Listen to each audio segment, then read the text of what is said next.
നമസ്കാരം. മണ്ണന്തലയിൽ സഹോദരൻ സഹോദരിയെ മർദ്ദിച്ച് കൊലപ്പെടുത്തിയ സംഭവത്തിൽ കൂടുതൽ വിവരങ്ങൾ പുറത്ത്. ഷഹീനയുടെ മറ്റ് ബന്ധങ്ങൾ ചോദ്യം ചെയ്തതിനെ തുടർന്നുണ്ടായ തർക്കമാണ് കൊലപാതകത്തിലേക്ക് നയിച്ചതെന്ന് എഫ്ഐആർ. രണ്ടാം പ്രതി വിശാഖിന്റെ സഹായത്തോടെയാണ് സഹോദരൻ കൊലപാതകം നടത്തിയതെന്ന് പോലീസ് കണ്ടെത്തി. പ്രതികളെ ഇന്ന് കോടതിയിൽ ഹാജരാക്കി. 6 മാസമായി ഭർത്താവുമായി അകന്നു കഴിയുകയാണ് ഷഹീന. ശാസ്താംകോട്ട സ്വദേശിയാണ് ഭർത്താവ്. മക്കളും ഇയാൾക്കൊപ്പമാണ് താമസം. സഹോദരന്റെ ചികിത്സയ്ക്കായി മണ്ണന്തലയിൽ അയാൾക്കൊപ്പം വീടെടുത്ത് താമസിക്കുകയായിരുന്നു ഷഹീന എന്നാണ് ആദ്യം പോലീസിന് കിട്ടിയ സൂചനകൾ. പിന്നീടാണ് ചികിത്സയ്ക്കായിരുന്നില്ല മുറിയെടുത്തത് എന്ന് വ്യക്തമാകുന്നത്. രാവിലെ ഇരുവരും തമ്മിൽ വഴക്കുണ്ടായതായി മാതാപിതാക്കൾക്ക് വിവരം കിട്ടിയിരുന്നു. അതറിഞ്ഞാണ് മുഹമ്മദ് ഷഫീഖും സെലീനയും വൈകിട്ട് മണ്ണന്തലയിലെത്തിയത്. അപ്പോഴേക്കും കൊലപാതകം നടന്നിരുന്നു.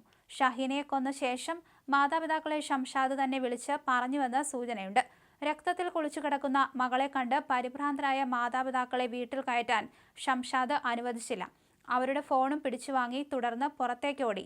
സമീപവാസികളെ അറിയിച്ച ശേഷം അവരിൽ നിന്ന് ഫോൺ വാങ്ങി ആദ്യം ആംബുലൻസിനെ വിളിക്കുകയായിരുന്നു. പിന്നീട് പോലീസിനെ വിവരം അറിയിച്ചു. പോലീസ് സ്ഥലത്തെത്തിയപ്പോൾ ഷഹീനയ്ക്ക് ജീവനുണ്ടായിരുന്നില്ല. മദ്യലഹരിയിലായിരുന്ന ഷംഷാദിനെയും വിശാഖിനെയും ഉടൻ തന്നെ പോലീസ് പിടികൂടി.